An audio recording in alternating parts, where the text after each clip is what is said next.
ਅਸੀਂ ਆਪਣੇ ਖੇਤਰ ਦੇ ਮਾਹਰ ਵਿਅਕਤੀ ਔਰ ਸ਼ਖਸੀਅਤਾਂ ਤੁਹਾਡੇ ਰੂਬਰੂ ਕਰਦੇ ਰਹੀਏ ਤਾਂ ਕਿ ਕੋਈ ਨਵੀਂ ਜਾਣਕਾਰੀ ਜਿਹੜੀ ਆ ਉਹ ਆਪਣੇ ਸਰੋਤਿਆਂ ਤੇ ਦਰਸ਼ਕਾਂ ਤੱਕ ਪਹੁੰਚਦੀ ਰਹੇ।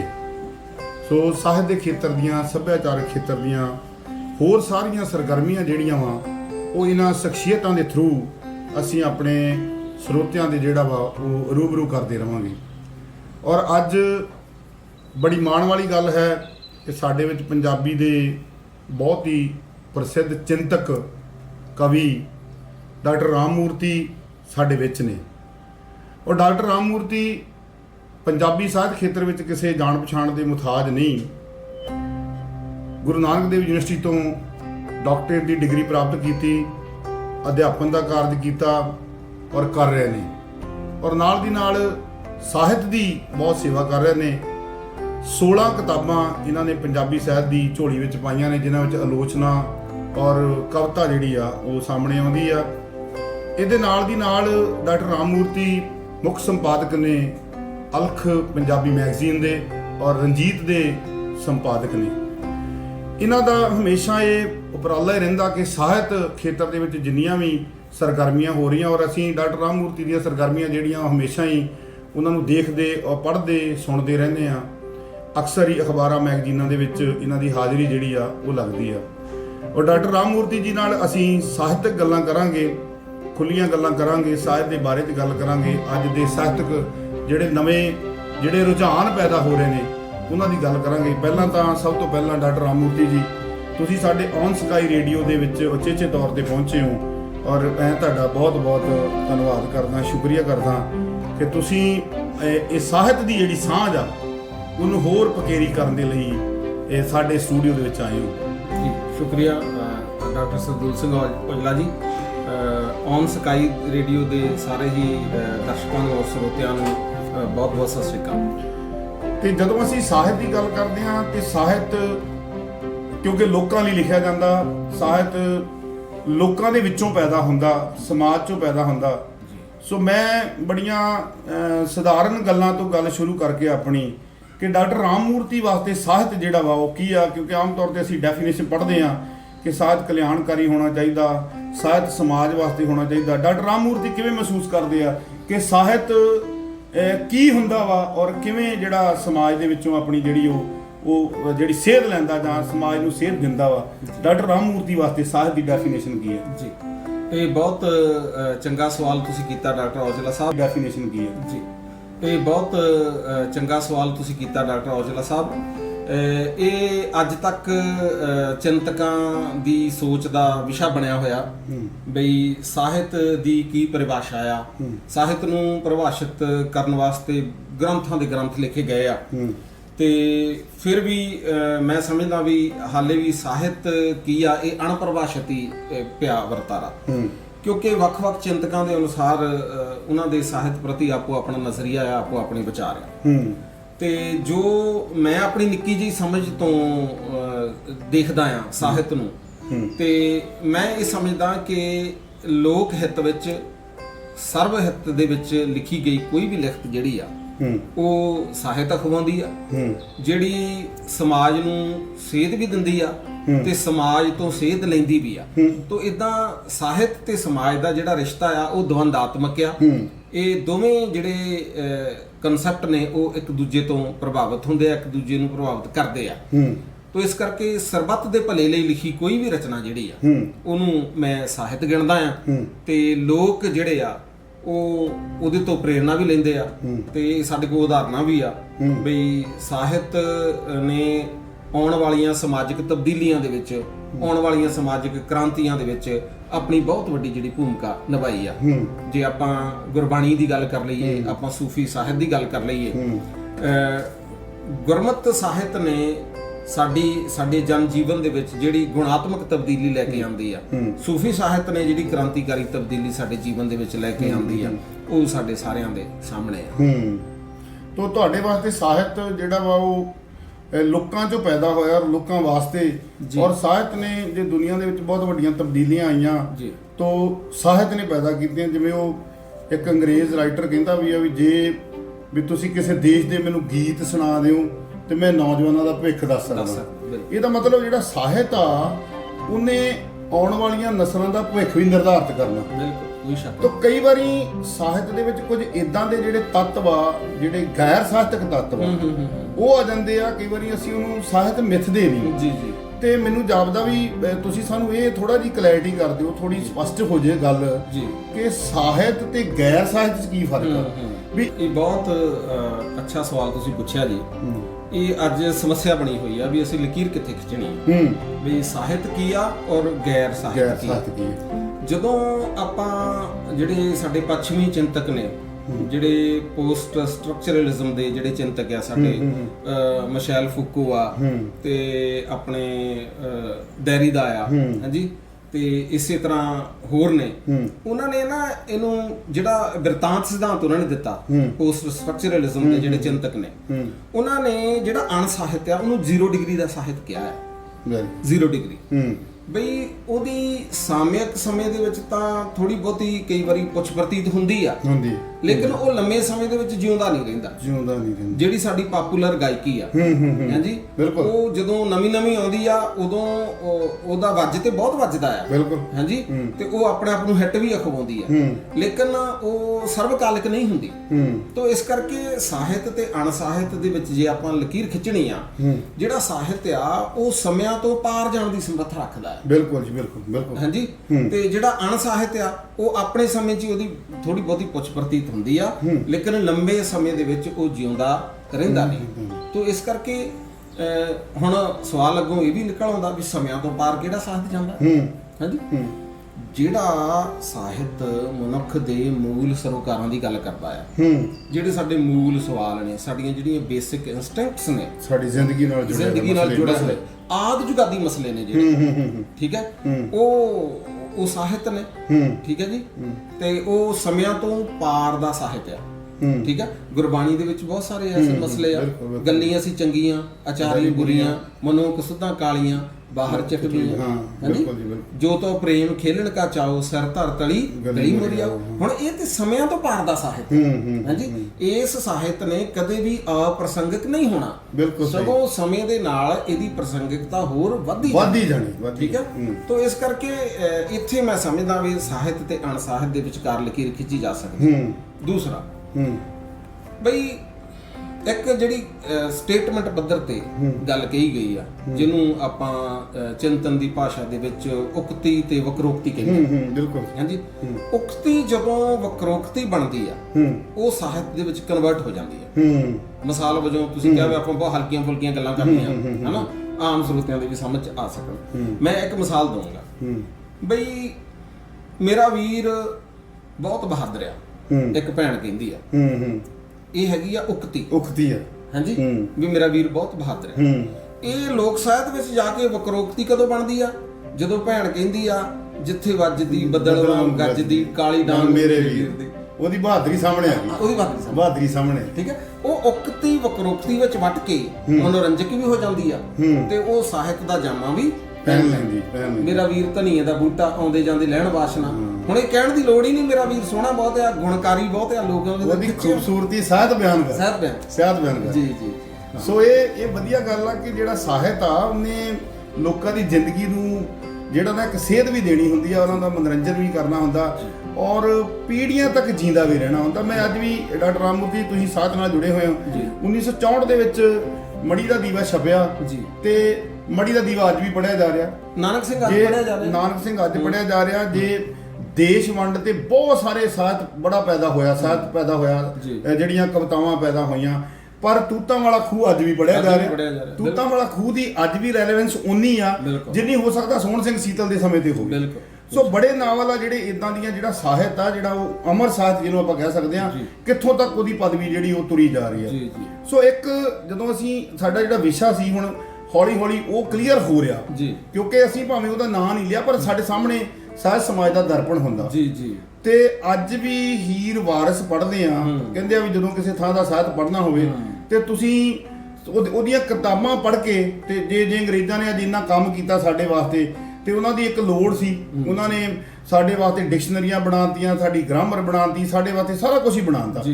ਤੇ ਜਦੋਂ ਹੀਰ ਵਾਰਸ ਅੱਜ ਵੀ ਪੜ੍ਹਦੇ ਆ ਤਾਂ ਉਹਦੇ ਵਿੱਚੋਂ ਉਸ ਵੇਲੇ ਸਮਾਜ ਪੜ੍ਹਦੇ ਆ, ਸਿਰਫ ਇੱਕ ਪ੍ਰੇਮ ਕਹਾਣੀ ਨਹੀਂ ਪੜ੍ਹਦੇ। ਬਿਲਕੁਲ ਬਿਲਕੁਲ ਹਨਾ। ਬਿਲਕੁਲ ਸੋ ਸਾਹਿਤ ਸਮਾਜ ਦਾ ਦਰਪਣ ਹੁੰਦਾ ਜੀ। ਸੋ ਦਰਪਣ ਦੇ ਵਿੱਚੋਂ ਕਿਵੇਂ ਅਸੀਂ ਸਾਹਿਤ ਦੇ ਵਿੱਚੋਂ ਪੜ੍ਹ ਕੇ ਕਿਸੇ ਸਮਾਜ ਦਾ ਸ਼ੀਸ਼ਾ ਜਿਹੜਾ ਸਾਹਿਤ ਨੂੰ ਕਹਿੰਦੇ ਆ, ਤੇ ਕਿਵੇਂ ਉਸ ਚੀਜ਼ ਨੂੰ ਅਸੀਂ ਪ੍ਰਾਪਤ ਕਰਦੇ ਆ, ਇਹਦੇ ਬਾਰੇ ਚ ਥੋੜੀ ਵਿਸਥਾਰ ਵਿੱਚ ਸਾਡੇ ਨਾਲ ਚਰਚਾ ਕਰੋ ਕਿ ਸਾਹਿਤ ਜਿਹੜਾ ਵਾ ਉਹ ਸਮਾਜ ਦਾ ਦਰਪਣ ਕਿਵੇਂ ਹੋ ਸਕਦਾ।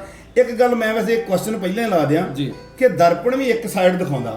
ਅੱਜ ਦਾ ਜ਼ਮਾਨਾ ਜਿਹੜਾ, ਜਿਵੇਂ ਤੁਸੀਂ ਪਹਿਲਾਂ ਕੀਤੀ ਆ ਦੈਰਿਦਾ ਦੀ ਗੱਲ ਕੀਤੀ ਆ ਜਾਂ ਮਿਸ਼ੇਲ ਫੂਕੋ ਦੀ ਗੱਲ ਕੀਤੀ ਆ, ਤੇ ਉੱਤਰਾਧੁਨਿਕ ਯੁੱਗਾਂ ਦੇ ਵਿੱਚ 4 ਦਿਸ਼ਾਵਾਂ ਤੋਂ ਦੇਖਣਾ ਸ਼ੁਰੂ ਕਰਤਾ ਹਰ ਚੀਜ਼ ਨੂੰ, ਨਾ, ਤੇ ਸ਼ੀਸ਼ਾ ਵੀ ਇੱਕ ਪਾਸਾ ਹੀ ਦਿਖਾ ਰਿਹਾ, ਇੱਕ ਪਾਸਾ ਦਿਖਾ ਰਿਹਾ। ਸੋ ਇਸ ਕਰਕੇ ਮੈਂ ਤੁਹਾਨੂੰ ਕਹਿ ਰਿਹਾ ਕਿ ਸਾਹਿਤ ਸਮਾਜ ਦਾ ਦਰਪਣ ਆ। ਇਹ ਅਸੀਂ ਕਲਾਸਾਂ ਦੇ ਵਿੱਚ ਵੀ ਪੜ੍ਹਾਉਂਦੇ ਆ, ਤੁਸੀਂ ਵੀ ਪੜ੍ਹਦੇ, ਤੁਸੀਂ ਪੜ੍ਹਾਉਂਦੇ ਆ। ਇਹ ਦਰਪਣ ਕਿਵੇਂ ਹੋ ਜਾਂਦਾ, ਸਾਹਿਤ ਕਿਵੇਂ ਦਰਪਣ ਆ ਜਿਹੜਾ ਸਮਾਜ ਦਾ, ਇਹਦੇ ਬਾਰੇ ਉਹ ਇਸ ਤਰ੍ਹਾਂ ਸਰਦੂਲ ਜੀ ਬਈ ਜਿਹੜਾ ਸਮਾਜ ਹੈ ਨਾ, ਸਮਾਜ ਦੀਆਂ ਕੁਝ ਸੰਸਥਾਵਾਂ ਇੰਸਟੀਟਿਊਸ਼ਨਸ ਨੇ, ਹਾਂਜੀ, ਉਹ ਅਸੀਂ ਆਪਣੀ ਸੌਖ ਵਾਸਤੇ ਬਣਾਈਆਂ ਹੈ ਨਾ। ਸੱਭਿਆਚਾਰਕ ਸੰਸਥਾਵਾਂ ਆ, ਧਾਰਮਿਕ ਸੰਸਥਾਵਾਂ ਆ, ਰਾਜਨੀਤਿਕ ਸੰਸਥਾਵਾਂ ਆ, ਸਾਡਾ ਆਰਥਿਕ ਢਾਂਚਾ ਆ, ਸਾਡਾ ਖੇਤੀਬਾੜੀ ਦਾ ਢਾਂਚਾ ਆ, ਹਨਾ, ਸਾਡੀ ਵਿਆਹ ਦੀ ਸੰਸਥਾ ਆ, ਹਨਾ, ਹੋਰ ਸਾਰੇ ਇੰਸਟੀਟਿਊਸ਼ਨਸ ਨੇ ਜਿਹੜੇ ਸਾਡਾ ਘਰ ਪਰਿਵਾਰ ਆ। ਤੋ ਇਹ ਸਮਾਜ ਜਿਹੜਾ ਆ ਉਹ ਮਲਟੀ ਡਾਈਮੈਂਸ਼ਨਲ ਤੇ ਮਲਟੀ ਡਾਈਮੈਂਸ਼ਨਲ ਲੇਅਰਸ ਜਿਹੜੀਆਂ ਉਹਨਾਂ ਤੋਂ ਬਣਦਾ ਹੈ। ਤੇ ਉਹਨਾਂ ਲੇਅਰਸ ਨੂੰ ਫੜਨਾ, ਉਹਨਾਂ ਸੰਸਥਾਵਾਂ ਦੀ ਗੱਲ ਕਰਨਾ ਜਿਹੜਾ ਆ ਉਹ ਸਾਹਿਤ ਦੇ ਘੇਰੇ ਦੀ ਵਸਤ ਬਣ ਜਾਂਦਾ ਹੈ। ਤੋ ਜਿਹੜਾ ਸਾਹਿਤ ਆਪਣੇ ਸਮਾਜ ਦੇ ਸਾਮਿਕ ਹਾਲਾਤ ਨੂੰ ਯਥਾਰਥਕ ਢੰਗ ਦੇ ਨਾਲ ਫੜੂਗਾ, ਫੜਨ ਦੇ ਵਿੱਚ ਕਾਮਯਾਬ ਹੋਊਗਾ, ਉਹ ਸਮਿਆਂ ਤੋਂ ਪਾਰ ਵੀ ਚੱਲ ਜਾਊਗਾ। ਠੀਕ ਹੈ ਜੀ। ਅੰਮ੍ਰਿਤਾ ਪ੍ਰੀਤਮ ਦੀ ਇੱਕ ਮਸ਼ਹੂਰ ਕਵਿਤਾ ਆ, ਜਾਖਾਂ ਬਾਰੇ ਸ਼ਾਹ ਨੂੰ ਕਿਤੇ ਕਬਰਾਂ ਵਿੱਚੋਂ ਬੋਲ ਤੇ ਅੱਜ ਕਿਤਾਬੇ ਇਸ਼ਕ ਦਾ ਕੋਈ ਅਗਲਾ ਵਰਕਾ ਫੋਲ ਕਰੋਈ ਸੀ ਤੀ ਪੰਜਾਬ ਦੀ ਤੋਂ ਲਿਖ ਲਿਖ ਮਾਰੇ ਵੈਣ ਅੱਜ ਲੱਖਾਂ ਦੀਆਂ ਰੋਣੀਆਂ ਬਾਰੇ ਸ਼ਾਹ ਨੂੰ ਕਹਿਣ ਉੱਠ ਦਰਦ ਮੰਦੋ ਦੇ ਦਰਦੀ ਉੱਠ ਤੱਕ ਆਪਣਾ ਪੰਜਾਬ ਅੱਜ ਬੇਲੇ ਲਾਸ਼ਾਂ ਵਿਛੀਆਂ ਤੇ ਲਹੂ ਦੀ ਭਰੀ ਚਨਾਬ। ਹੁਣ ਇਹ ਤੁਹਾਨੂੰ ਵੀ ਪਤਾ ਆ, ਸਾਰੇ ਸਾਹਿਤ ਦੇ ਵਿੱਚ ਇੰਟਰਸਟ ਰੱਖਣ ਵਾਲੇ ਜਿੰਨੇ ਵੀ ਸਰੋਤੇ ਆ, ਦਰਸ਼ਕ ਆ, ਉਹਨਾਂ ਨੂੰ ਪਤਾ ਆ ਵੀ ਉਹਨੇ 1947 ਦੀ ਦੇਸ਼ ਵੰਡ ਤੋਂ ਜਿਹੜਾ ਉਹ ਜ਼ਖਮੀ ਹੋ ਕੇ ਹਨਾ ਉਹਦਾ ਹਿਰਦਾ ਬਲੂੰਦਿਆ ਰਹਿ ਗਿਆ, ਉਹਨੇ ਉਹ ਲਿਖਿਆ। ਉਹ ਸਾਰੀ ਜਿਹੜੀ ਤਸਵੀਰ ਆ, ਜਿਹਨੂੰ ਤੁਸੀਂ ਸ਼ੀਸ਼ਾ ਕਹਿੰਦੇ ਆ, ਬਿੰਬ ਕਹਿ ਦਿੰਦੇ ਆ, ਪ੍ਰਤੀਬਿੰਬ ਕਹਿ ਦਿੰਦੇ ਆ, ਉਹ ਸਾਰਾ ਉਸ ਕਵਿਤਾ ਦੇ ਵਿੱਚੋਂ ਝਲਕਦਾ ਆ।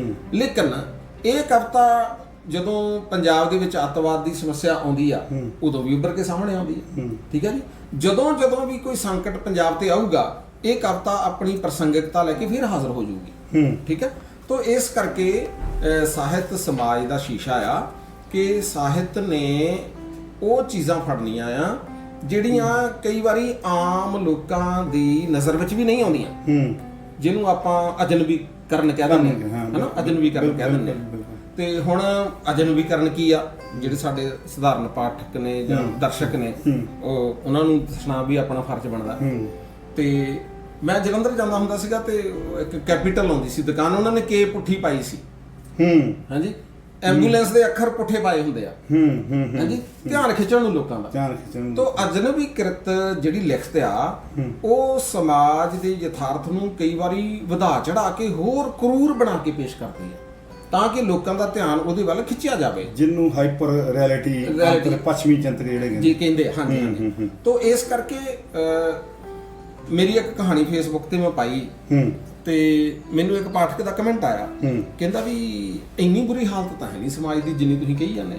ਅੱਛਾ ਜੀ। ਹਾਂ, ਮੈਂ ਕਿਹਾ ਬਿਲਕੁਲ ਠੀਕ ਆ ਤੁਹਾਡੀ ਗੱਲ, ਬਿਲਕੁਲ ਇੰਨੀ ਬੁਰੀ ਹਾਲਤ ਹੈ ਨਹੀਂਗੀ, ਪਰ ਸਾਹਿਤਕਾਰ ਦਾ ਫਰਜ਼ ਆ ਉਹ ਰੰਗਾਂ ਨੂੰ ਹੋਰ ਗੂੜੇ ਕਰਕੇ ਪੇਸ਼ ਕਰੇ। ਚਿੱਤਰਕਾਰ ਜਦੋਂ ਇੱਕ ਤਸਵੀਰ ਬਣਾਉਂਦਾ ਆ, ਉਹ ਕੁਦਰਤੀ ਰੰਗਾਂ ਨੂੰ ਆਪਣੀ ਮਨਮਰਜ਼ੀ ਦੇ ਸ਼ੇਡ ਵੀ ਦਿੰਦਾ ਆ। ਕਈ ਚੀਜ਼ਾਂ ਜਿਹੜੀਆਂ ਉਹਨੇ ਉਭਾਰ ਕੇ ਪੇਸ਼ ਕਰਨੀਆਂ ਆ, ਉਹ ਉਭਾਰ ਕੇ ਪੇਸ਼ ਕਰਦਾ ਹੈ। ਠੀਕ ਹੈ।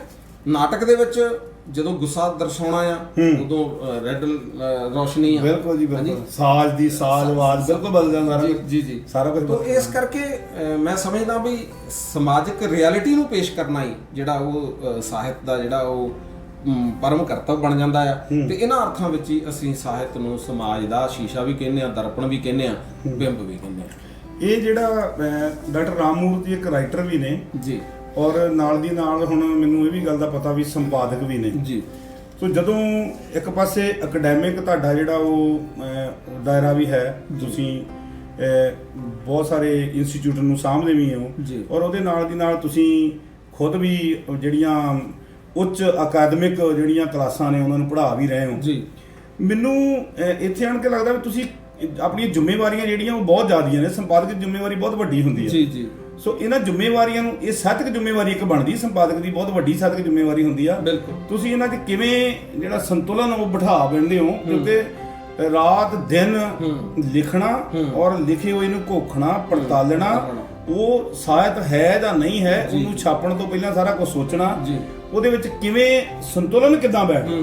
ਕਿਉਂਕਿ ਮੈਨੂੰ ਲੱਗਦਾ ਵੀ ਇੰਨੇ ਥਾਂ ਤੇ ਵੰਡੇ ਗਏ ਡਾਕਟਰ ਰਾਮ ਮੂਰਤੀ ਤੇ ਹੋ ਸਕਦਾ ਉਹ ਜਿਹੜਾ ਵਾ ਉਹ ਅਸੰਤੁਲਨ ਦੀ ਅਵਸਥਾ ਬਣ ਜੇ ਸਾਹਿਤ ਦੀ ਜਾਂ ਸੰਪਾਦਕੀ ਚ ਕਿਤੇ ਰਹਿ ਜੇ। ਵੀ ਤੁਸੀਂ ਕਿਵੇਂ ਇਹਨੇ ਕਿਸ ਨੂੰ ਹੈਂਡਲ ਜਿਹੜਾ ਕਰਦੇ ਹੋ, ਕਿਵੇਂ ਡਾਕਟਰ ਰਾਮ ਮੂਰਤੀ ਕਰਦੇ ਨੇ? ਉਹ ਤੁਸੀਂ ਬਿਲਕੁਲ ਠੀਕ ਕਿਹਾ।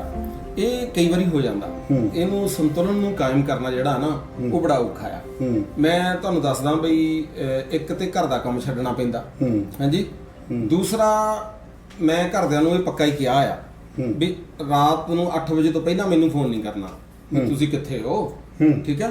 ਕਾਲਜ ਤੋਂ ਸਿੱਧਾ ਪ੍ਰੈਸ ਤੇ, ਟਾਈਪਿੰਗ ਮਸ਼ੀਨ ਤੇ ਗਲਤੀਆਂ ਲਵਾਉਣੀਆਂ, ਸਾਰਾ ਕੁਝ ਕਰਨਾ। ਇਹਦੇ ਬਾਵਜੂਦ ਵੀ ਮੈਂ ਤੁਹਾਨੂੰ ਦੱਸਦਾ ਵੀ ਜਿਹੜੀ ਤੁਸੀਂ ਸੰਪਾਦਕੀ ਦੀ ਗੱਲ ਕੀਤੀ, ਇਹ ਵਾਕਈ ਕੰਡਿਆਂ ਦਾ ਤਾਜ ਆ। ਇੱਕ ਵਾਰੀ ਕੀ ਹੋਇਆ ਵੀ ਅਲਖ ਮੈਗਜ਼ੀਨ ਛਪ ਗਿਆ, ਉਹਦੇ ਚ ਕੁਝ ਇਤਰਾਜ਼ਯੋਗ ਗੱਲਾਂ ਚਲੇ ਗਈਆਂ ਤੇ ਕੁਝ ਕਿਸੇ ਸਾਹਿਤਕਾਰ ਨੇ, ਮੈਂ ਉਹਨੂੰ ਬਹੁਤ ਸਿਆਣਾ ਸਮਝਦਾ ਸੀਗਾ ਨਾ, ਤੇ ਮੈਂ ਉਹਦੇ ਵੱਲ ਬਹੁਤਾ ਧਿਆਨ ਨਹੀਂ ਦਿੱਤਾ ਤੇ ਕੁਝ ਜਾਤੀ ਸੂਚਕ ਸ਼ਬਦ ਵੀ ਚਲੇ ਗਏ। ਤੇ ਤੁਸੀਂ ਸੱਚ ਮੰਨਿਓ ਵੀ ਉਹ ਫਿਰ ਵਰਕੇ ਸਾਨੂੰ ਪਾੜਨੇ ਪਏ ਉਹਦੇ ਵਿੱਚੋਂ, ਅਲਖ ਮੈਗਜ਼ੀਨ ਵਿੱਚੋਂ ਦੁਬਾਰਾ ਛਪ ਨਹੀਂ ਸੀ ਸਕਦਾ ਤੇ ਉਹ ਕੁਦਰਤੀ ਸਾਡੀ ਨਜ਼ਰ ਪੈ ਗਿਆ। ਤਾਂ ਇਹ ਕੰਡਿਆਂ ਦੀ ਸੇਜ ਆ, ਕੰਡਿਆਂ ਦਾ ਤਾਜ ਆ। ਇਹ ਸੰਪਾਦਕੀ ਜਿਹੜੀ ਆ ਇਹ ਬਹੁਤ ਔਖਾ ਕੰਮ ਆ। ਫਿਰ ਜਿੱਦਾਂ ਤੁਸੀਂ ਕਿਹਾ, ਇਕੱਲੀ ਸੰਪਾਦਕੀ ਨਹੀਂ, ਪੁਰਾਣੇ ਸਮਿਆਂ 'ਚ ਆਪਾਂ ਦੇਖਦੇ ਹਾਂ ਵੀ ਬਹੁਤ ਵੱਡੇ ਮੈਗਜ਼ੀਨ ਛਪਦੇ ਰਹੇ ਆ, ਸੰਪਾਦਕ ਤਨਖਾਹ ਲੈਂਦੇ ਰਹੇ ਆ, ਹਨਾ, ਸਭ ਕੁਝ ਹੁੰਦਾ। ਇੱਥੇ ਰਚਨਾਵਾਂ ਵੀ ਆਪ ਇਕੱਠੀਆਂ ਕਰਨੀਆਂ, ਪੈਸਾ ਵੀ ਆਪ ਇਕੱਠਾ ਕਰਨਾ, ਹਾਂਜੀ, ਮੈਗਜ਼ੀਨ ਵਾਸਤੇ ਛਾਪਣਾ ਵੀ ਆਪ, ਪ੍ਰੂਫ ਰੀਡਿੰਗ ਵੀ ਆਪ ਕਰਨੀ ਆ, ਪੋਸਟ ਵੀ ਆਪ ਕਰਨਾ ਆ, ਠੀਕ ਹੈ ਜੀ। ਤੇ ਫਿਰ ਚਿੱਠੀਆਂ ਵੀ ਉਡੀਕਣੀਆਂ ਜਿਹੜੀਆਂ ਕਦੇ ਆਉਂਦੀਆਂ ਨਹੀਂ, ਹਾਂਜੀ, ਫੋਨ ਵੀ ਉਡੀਕਣੇ ਆ ਜਿਹੜੇ ਕਦੇ ਆਉਂਦੇ ਨਹੀਂ। ਤਾਂ ਇਹ ਬੜਾ ਡਿਸਕਰੇਜਿੰਗ ਜਿਹਾ ਹੈਗਾ ਆ। ਪਰ ਕਿਉਂਕਿ ਆਪਾਂ ਸਮਝਦੇ ਆ ਵੀ ਸਾਡੀ ਜ਼ਿੰਮੇਵਾਰੀ ਬਣਦੀ ਆ ਤੇ ਸਾਨੂੰ ਪਤਾ ਆ ਵੀ ਸਾਹਿਤ ਦੀ ਭੂਮੀ ਜਿਹੜੀ ਆ ਅੱਜ ਉਹ ਬਹੁਤੀ ਜ਼ਰਖੇਜ਼ ਨਹੀਂਗੀ, ਤੇ ਜਦੋਂ ਜ਼ਮੀਨ ਮਾੜੀ ਹੋਵੇ ਉਦੋਂ ਹਲ ਵੀ ਡੂੰਘਾ ਪਾਉਣਾ ਪੈਂਦਾ, ਬੀ ਵੀ ਬਹੁਤਾ ਸੁੱਟਣਾ ਪੈਂਦਾ ਆ। ਤਾਂ ਇਸ ਕਰਕੇ ਇਹ ਸਾਨੂੰ ਕਰਨਾ ਪੈਣਾ ਆ, ਭਾਵੇਂ ਉਹ ਅਸੀਂ ਆਪਣੇ ਘਰੇਲੂ ਪਰਿਵਾਰਕ ਜ਼ਿੰਮੇਵਾਰੀਆਂ ਦਾ ਤਿਆਗ ਕਰਕੇ ਕਰੀਏ, ਹਾਂਜੀ, ਤੇ ਭਾਵੇਂ ਅਸੀਂ ਆਪਣੀ ਸਿਹਤ ਨੂੰ ਦਰਕਨਾਰ ਕਰਕੇ ਕਰੀਏ, ਤੇ ਉਹ ਸਾਨੂੰ ਜਿਹੜਾ ਕਰਨਾ ਪੈਣਾ, ਕਿਉਂਕਿ ਅਸੀਂ ਇਸ ਫੀਲਡ ਵਿੱਚ ਆ ਗਏ ਆ। ਤੇ ਜਦੋਂ ਬੰਦੇ ਨੇ ਇਹਨੂੰ ਇੱਜ਼ਤ ਹੱਦ ਤੱਕ ਦਾ ਮਸਲਾ ਬਣਾ ਲਿਆ ਹੋਵੇ ਤਾਂ ਚੁਣੌਤੀਆਂ ਜਿਹੜੀਆਂ ਉਹ ਹੋਰ ਵੀ ਵੱਧ ਜਾਂਦੀਆਂ। ਨਹੀਂ ਤਾਂ ਤੁਹਾਨੂੰ ਪਤਾ ਆ ਬਹੁਤ ਵੱਡੇ ਵੱਡੇ ਮੈਗਜ਼ੀਨ ਬੰਦ ਹੋ ਗਏ, ਬਿਲਕੁਲ ਬੰਦ ਹੋ ਗਏ। ਤੇ ਮੈਗਜ਼ੀਨ ਚਲਾਉਣਾ ਕਹਿੰਦੇ ਆ ਵੀ ਘਰ ਫੂਕ ਤਮਾਸ਼ਾ ਦੇਖਣ ਵਾਲੀ ਗੱਲ ਆ। ਤੇ ਕਈ ਵਾਰੀ ਜਿਸ ਪੈਸੇ ਤੇ ਮੇਰੇ ਬੱਚਿਆਂ ਦਾ ਹੱਕ ਆ, ਹਨਾ, ਤੇ ਉਹ ਪੈਸਾ ਮੈਨੂੰ ਮੈਗਜ਼ੀਨ ਚਲਾਉਣਾ ਪੈਂਦਾ ਹੈ, ਹਨਾ।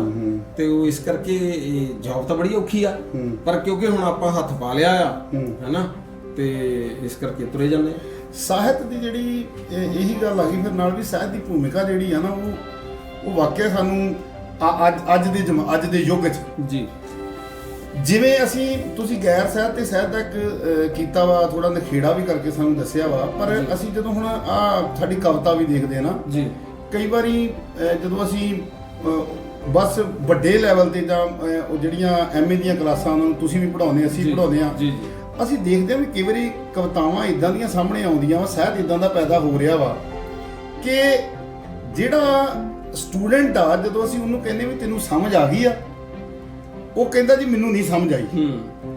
ਅਸੀਂ ਫੇਰ ਦੁਬਾਰਾ ਦੱਸਦੇ ਆ, ਤੂੰ ਐਸ ਕੋਣ ਤੋਂ ਦੇਖ, ਐਸ ਕੋਣ ਤੇ, ਉਹ ਖੀਰ ਤੇ ਆਣ ਕੇ ਕਹਿੰਦਾ ਜੀ ਮੈਨੂੰ ਇਹ ਦੱਸੋ ਵੀ ਮੈਂ ਲਿਖਣਾ ਕੀ ਆ ਜੀ, ਤੁਸੀਂ ਤਾਂ ਮੈਨੂੰ ਸਮਝਾਤਾ ਜੀ।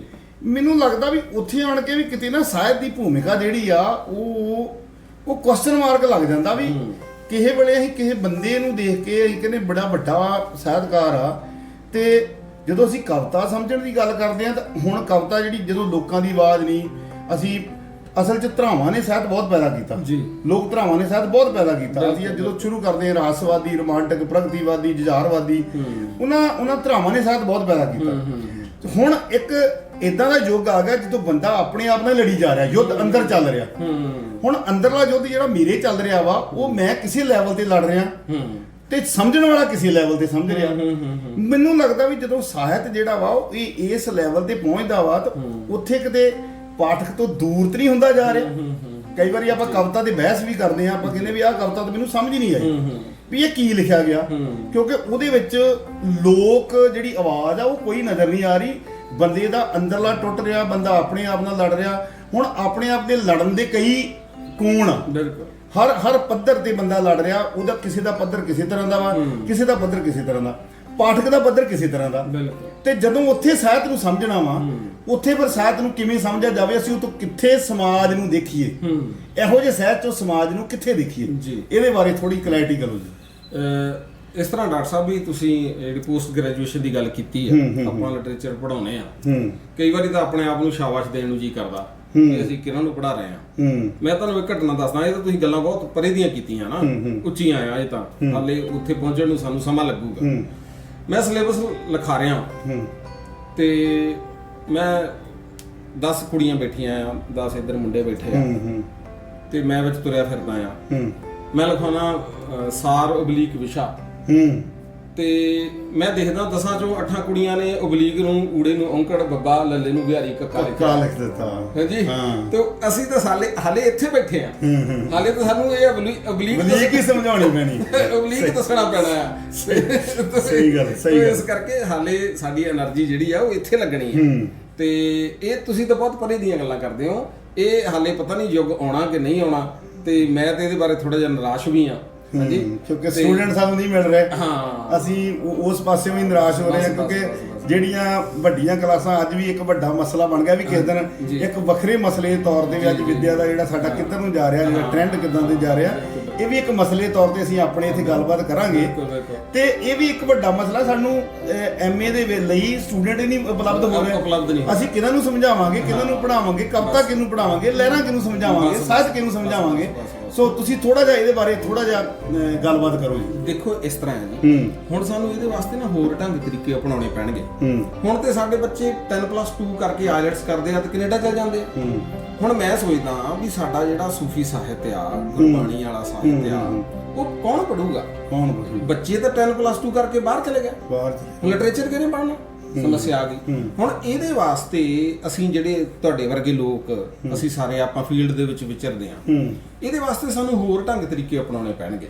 ਉਹ ਅਸੀਂ ਅਪਣਾਏ ਆ, ਉਹ ਮੈਂ ਤੁਹਾਨੂੰ ਪ੍ਰੈਕਟੀਕਲੀ ਦੱਸਦਾ ਵੀ ਅਸੀਂ ਕੀ ਕਰਦੇ ਆ। ਆਪਾਂ ਨੂੰ ਸਾਰਿਆਂ ਨੂੰ ਪਤਾ ਆ ਵੀ ਪਾਠਕ ਦਾ ਸੰਕਟ ਆ, ਪਾਠਕ ਹੈ ਨਹੀਂਗਾ ਮਾਰਕੀਟ ਦੇ ਵਿੱਚ, ਕਿਤਾਬ ਵਿਕਦੀ ਨਹੀਂ, ਕਿਤਾਬ ਛਪਦੀ ਬਹੁਤ ਆ ਪਰ ਪੜ੍ਹਦੀ ਹੋ ਰਹੀ, ਤੇ ਲੇਖਕ ਦਾ ਵੀ ਸੰਕਟ ਆ, ਲੇਖਕ ਪੜ੍ਹਦਾ ਨਹੀਂਗਾ, ਲਿਖਦਾ ਆ।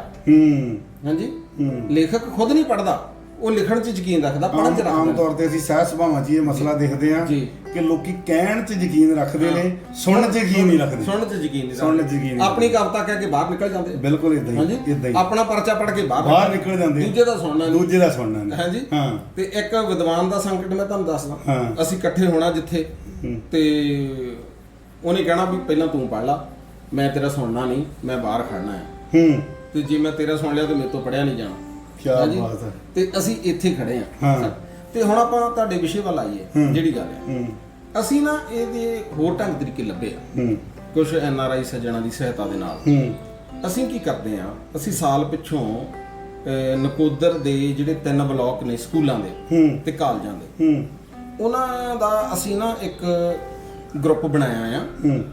ਅਸੀਂ ਹਰ ਸਾਲ ਸਕੂਲਾਂ ਦੇ ਵਿੱਚ ਜਾਂਦੇ ਆ, ਅਸੀਂ 3 ਕਿਤਾਬਾਂ ਚੁਣ ਲੈਂਦੇ ਆ ਮਾਰਕੀਟ ਵਿੱਚੋਂ, ਜਿਹੜੀਆਂ ਅਸੀਂ ਬੱਚਿਆਂ ਨੂੰ ਪੜ੍ਹਾਉਣੀਆਂ। ਉਹ ਇੱਕ ਵਹਿਮਾਂ ਭਰਮਾਂ ਦੀ ਹੁੰਦੀ ਆ, ਇੱਕ ਵਿਗਿਆਨਕ ਸੋਚ ਵਾਲੀ ਹੁੰਦੀ ਆ, ਇੱਕ ਕੋਈ ਕਵਿਤਾ ਦੀ ਕਿਤਾਬ, ਕਹਾਣੀ ਦੀ ਵੀ ਕਈ ਵਾਰੀ ਹੁੰਦੀ ਆ, ਕੋਈ ਨਾਵਲ ਵੀ ਹੁੰਦਾ ਤੇ ਵਿਗਿਆਨਕ ਸਾਹਿਤ ਵੀ ਹੁੰਦਾ। ਅਸੀਂ ਉਹ ਵੰਡਦੇ ਆ, ਫ੍ਰੀ ਆਫ ਕਾਸਟ ਵੰਡਦੇ ਆ ਸਕੂਲਾਂ ਕਾਲਜਾਂ ਦੇ ਵਿੱਚ ਜਾ ਕੇ। ਤੇ ਪਿੰਡ ਸੰਘੇ ਖਾਲਸਾ ਆ, ਫਲੋਰ ਤਹਿਸੀਲ ਦੇ ਵਿੱਚ, ਨੂਰ ਮਹਿਲ ਦੇ ਲਾਗੇ। ਉਸ ਪਿੰਡ ਦੇ ਵਿੱਚ ਅਸੀਂ ਟੈਸਟ ਅਰੇਂਜ ਕਰਦੇ ਆ, 250 ਤੋਂ 300 ਤੱਕ ਬੱਚਾ ਜਿਹੜਾ ਉਹ ਸਾਲ 'ਚ ਅਪੀਅਰ ਹੁੰਦਾ ਆ।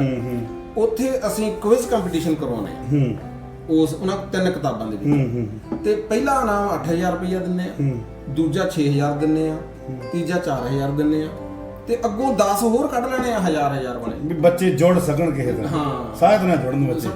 ਤੇ ਜਿਹੜਾ ਵੀ ਪਾਰਟਿਸਿਪੇਟ ਕਰਨ ਆ ਗਿਆ ਉਹਨੂੰ ਇੱਕ ਫਾਈਲ ਦੇਣੀ ਆ, ਇੱਕ ਪੈਨ ਦੇਣਾ, ਇੱਕ ਕਾਪੀ ਦੇਣੀ ਆ, ਵੀ ਖਾਲੀ ਕੋਈ ਨਾ ਜਾਵੇ, ਖਾਲੀ ਕੋਈ ਨਾ ਜਾਵੇ, ਤੋ ਇਸ ਕਰਕੇ ਬੱਚਾ ਅਗਲੇ ਸਾਲ ਤਿਆਰੀ ਕਰਕੇ। ਹਾਂ, ਤੋ ਸਾਨੂੰ ਉਹਦੇ ਬੜੇ ਚੰਗੇ ਰਿਸਪੌਂਸ ਮਿਲ ਰਹੇ ਆ। ਵਧੀਆ ਗੱਲ। ਹਾਂ, ਇੱਕ ਕੁੜੀ ਪਿੱਛੇ ਮੈਨੂੰ ਮਿਲੀ ਤੇ ਮੈਨੂੰ ਕਹਿੰਦੀ ਸਰ ਵੀ ਮੈਂ ਤੁਹਾਡਾ ਟੈਸਟ ਦੇ ਕੇ ਮੈਂ ਐਮਕਾਮ ਕਰ ਗਈ ਆ, ਮੇਰੇ ਪਿਤਾ ਜੀ ਚਾਹ ਦੀ ਦੁਕਾਨ ਕਰਦੇ ਆ, ਮੈਂ ਪੜ੍ਹਾਈ ਨਹੀਂ ਸੀ ਕਰ ਸਕਦੀ ਤੇ ਮੈਨੂੰ ਇੱਕ ਵਾਰੀ ਮੈਂ 8000 ਜਿੱਤਿਆ ਸੀ, ਇੱਕ ਵਾਰੀ ਮੈਂ 6000 ਜਿੱਤਿਆ ਸੀ, ਮੈਂ ਆਪਣੇ ਕਾਲਜ ਦੀ ਫੀਸ ਤਾਂ ਇਹ ਅਸਲੀ ਸਾਹਿਤ ਦਾ ਫਰਜ਼ ਆ ਸਾਹਿਤ ਦਾ ਫਰਜ਼ ਆ, ਸਮਾਜ ਇਹਨੂੰ ਕਹਿੰਦੇ, ਇਹਨੂੰ ਸਾਹਿਤ ਕਹਿੰਦੇ ਆ।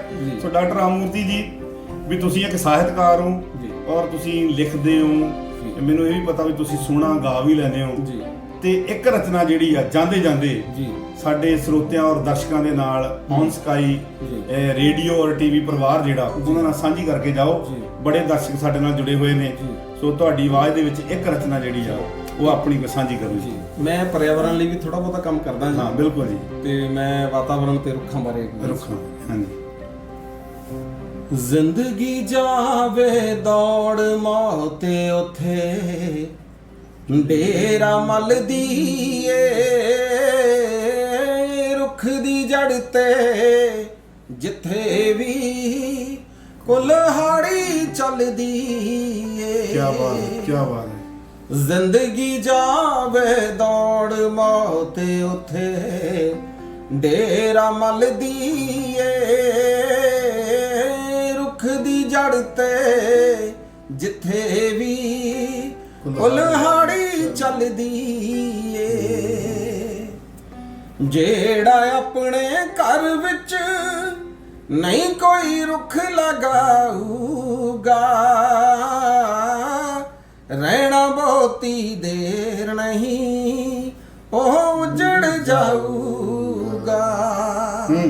ਉਥੇ ਸਮਝੋ ਮਿੱਤਰੋ ਜ਼ਿੰਦਗੀ ਪਲ ਦੋ ਪਲ ਦੀ ਏ, ਰੁੱਖ ਦੀ ਜੜ ਤੇ ਜਿੱਥੇ ਵੀ ਕੁਲਹਾੜੀ ਚੱਲਦੀ ਏ। ਕੀ ਬਾਤ ਹੈ। ਬਣਦੇ ਰਹੇ ਨੇ ਰੁੱਖ ਆਸਰਾ ਗੁਰੂਆਂ ਪੀਰਾਂ ਦਾ, ਇਹ ਨਹੀਂ ਬਖਸ਼ਿਆ ਜਾਣਾ, ਇਹ ਹੈ ਕਤਲ ਫਕੀਰਾਂ ਦਾ।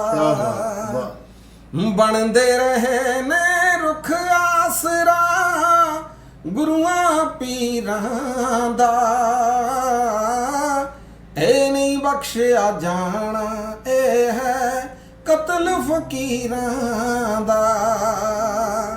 ਮਤੀ ਦਾਸ ਦੇ ਸਿਰ ਤੇ ਫਿਰ ਕੋਈ ਯਾਰੀ ਚੱਲਦੀ ਏ, ਰੁੱਖ ਦੀ ਜੜ ਤੇ ਜਿੱਥੇ ਵੀ ਕੁਲਹਾੜੀ ਚੱਲਦੀ ਏ। ਵਾਹ ਜੀ। ਸ਼ੁਕਰੀਆ ਜੀ। ਬਹੁਤ ਅੱਛੇ ਰਾਮਮੂਰਤੀ ਜੀ। ਔਰ ਸਾਹਿਤ ਦੀਆਂ ਬਹੁਤ ਹੀ ਮੁੱਲਵਾਨ ਗੱਲਾਂ ਜਿਹੜੀਆਂ ਔਰ ਅੱਜ ਦੇ ਜਿਹੜੇ ਮਸਲੇ ਨੇ, ਦਰਪੇਸ਼ ਮਸਲੇ ਨੇ ਸਾਹਿਤ ਨੂੰ ਜੀ ਦਰਪਣ ਤੇ ਹੁੰਦਾ ਹੀ ਹੁੰਦਾ, ਜਿਹੜੇ ਸਾਹਿਤ ਨੂੰ ਦਰਪੇਸ਼ ਮਸਲੇ ਨੇ ਉਹਨਾਂ ਦੇ ਬਾਰੇ ਵਿੱਚ ਵੀ। ਔਰ ਇੱਕ ਬਹੁਤ ਵੱਡਾ ਮਸਲਾ ਜਿਹੜਾ ਅੱਜ ਵਾਤਾਵਰਣ ਦਾ ਮਸਲਾ ਸਾਡੇ ਸਾਹਮਣੇ ਆ ਜੀ, ਜਿਹਦੇ ਵਿੱਚ ਸਾਡੇ ਰੁੱਖ ਕੱਟੇ ਵੀ ਜਾ ਰਹੇ ਨੇ, ਰੁੱਖ ਸੜ ਵੀ ਰਹੇ ਨੇ ਜੀ। ਸੋ ਪੰਛੀਆਂ ਦੀ ਚਹਿਚਹਾਟ ਮੁੱਕਦੀ ਜਾ ਰਹੀ ਆ। ਬਿਲਕੁਲ। ਇਹ ਵੀ ਇੱਕ ਬਹੁਤ ਵੱਡਾ ਮਸਲਾ ਸਾਡੇ ਸਾਹਮਣੇ ਆ ਗਿਆ। ਸੋ ਸਾਹਿਤ ਇਹਨਾਂ ਨੂੰ ਵੀ ਪਕੜਨ ਵੱਲ ਬੜਾ ਅਗਰਸਰ ਆ, ਕਿਉਂਕਿ ਸਮਾਜ ਦੇ ਨਾਲ ਜੁੜਿਆ ਹੋਇਆ ਮਸਲਾ, ਸਾਡੀ ਜ਼ਿੰਦਗੀ ਨਾਲ ਜੁੜਿਆ ਹੋਇਆ ਮਸਲਾ। ਅੱਜ ਤੁਸੀਂ ਸਾਡੇ ਸਟੂਡੀਓ 'ਚ ਆਏ ਹੋ ਔਰ ਔਨ ਸਕਾਈ ਰੇਡੀਓ ਟੀਵੀ ਪਰਿਵਾਰ ਵੱਲੋਂ ਤੁਹਾਡਾ ਬਹੁਤ ਬਹੁਤ ਸ਼ੁਕਰੀਆ ਜੀ। ਔਰ ਦਰਸ਼ਕਾਂ ਨੂੰ ਹਮੇਸ਼ਾ ਹੀ ਇਹੋ ਜਿਹੀਆਂ ਸ਼ਖਸੀਅਤਾਂ ਦੇ ਰੂਬਰੂ ਕਰਦੇ ਰਵਾਂਗੇ ਔਰ ਆਪਣੀ ਜ਼ਿੰਦਗੀ ਨਾਲ ਜੁੜੇ ਹੋਏ ਮਸਲੇ ਜਿਹੜੇ ਆ ਉਹਨਾਂ ਦੇ ਨਾਲ ਰੂਬਰੂ ਕਰਦੇ ਰਵਾਂਗੇ। ਤੁਹਾਡਾ ਬਹੁਤ ਬਹੁਤ ਸ਼ੁਕਰੀਆ ਜੀ ਔਰ ਦਰਸ਼ਕਾਂ ਦਾ ਬਹੁਤ ਬਹੁਤ ਸ਼ੁਕਰੀਆ ਜੀ। ਬਹੁਤ ਬਹੁਤ ਧੰਨਵਾਦ।